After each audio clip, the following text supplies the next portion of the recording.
What we're doing today is we're training responders from around the state to respond to a mass casualty or some type of mass disaster response.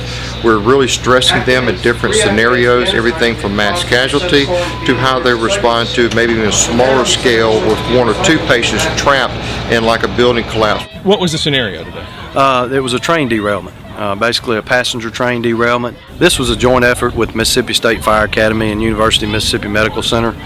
We brought students out, first responders from a lot of different areas. We had physicians, we had EMTs, we had firefighters, we had law enforcement. It was 2 days of training, and today we actually did a disaster drill. It's a large scope and a large system that we try to bring together so that everybody knows how to work together. Everyone's responsible for situational awareness. Everybody, not just the safety officer, the incident commander, everybody. If you set foot on the field, you need to be having situational awareness, paying attention to what's around you. This is our field hospital and training center. This gives us the ability to take about 6 or 8 beds and put into the hospital setting. Today we're using it for the simulation center where we have high fidelity mannequins, and what we can do is we can bring the students in and give them a scenario to work through.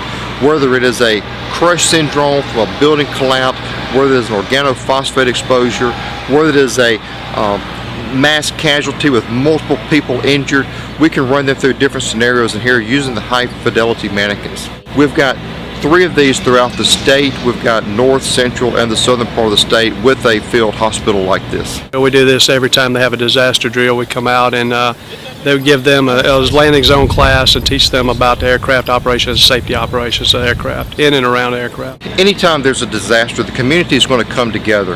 The thing about it is law enforcement may not really understand the constraints that firefighters have to work under. Firefighters may not understand the constraints that the hospital has to work under. We get to meet the people that we're going to be working with on the street. We get to see some of the people we haven't seen for a while, but we learn as much as they do from the experience. We learn the best practices and what works and what does not work. We observed and helped with the triage situation, and our professor was the incident commander, so we got to watch what he does and how everything's organized and would go down in a real life situation. It was very realistic. There were explosions and different injuries, and so from minor to severe death, so it was cool to see how everything was organized, how it would be in real life. I really enjoyed seeing everything that we've learned in class kind of came together, and that we can apply the knowledge to a real life situation. You kind of can put all the roles of different people together. Yes, the interpersonal relationships were great to see everyone interacting and the different areas they all come from and how they just work to the same common goal.